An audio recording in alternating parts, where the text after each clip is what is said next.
What's up, everyone? Happy Halloween to everyone out there, and I hope everyone tuned in to watch this 2-hour special of Ghost Adventures. Now, this special was hyped up like never before. Zach Bagans had been advertising and promoting this special, claiming that they captured the most compelling evidence in Ghost Adventures history. And we all know how that goes. So, did it live up to the hype? Let's dive in and talk about it. This special took place at one of the most cinematic and popular legendary places in the United States.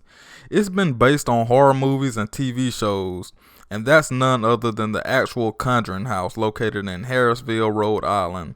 And let me rephrase that. The Conjuring movie is based on this house. It's not technically called the Conjuring house, but the Harrisville Farmhouse. And the episode starts off with Zach and Aaron showing off the devil's chair. And I was confused for a little bit, but after a while I understand what they were doing. And Zach explains how people at this museum have been affected ever since he brought in this devil's chair. And of course, at the end of the episode, Zach tests the power of the devil's chair by sitting in it. Him and Jay. And really nothing happened, but it was interesting to say the least.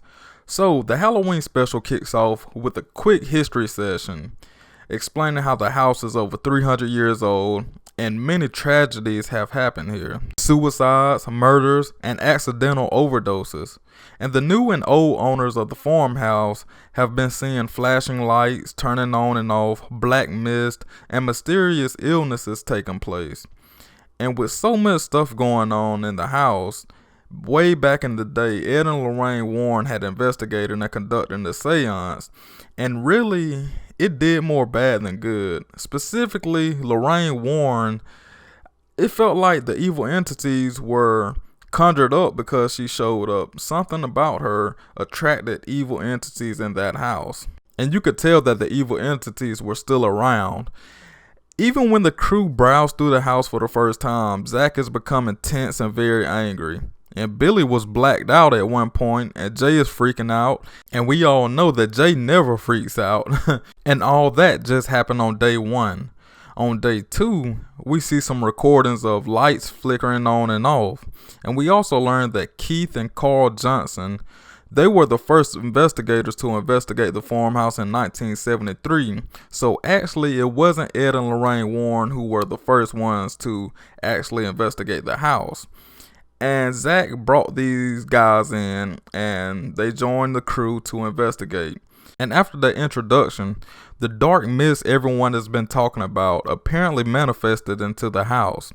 So they heard and did a quick investigation and quickly noticed a temperature change and more behavior changes with the crew. And when the legit investigation begins, Zach is acting all crazy. He's screaming, saying something is stabbing him in his side. And I don't know if Zach is just standing his ground or whether he's taunting these ghosts the way he's talking to them, but that's neither here or there. Either way, it didn't end too well for Zach. Overall, this Ghost Adventures special was lacking in so many areas, and I feel like that's why he brought the Devil's Rocking Chair portion into the show, just to keep fans watching and engaged.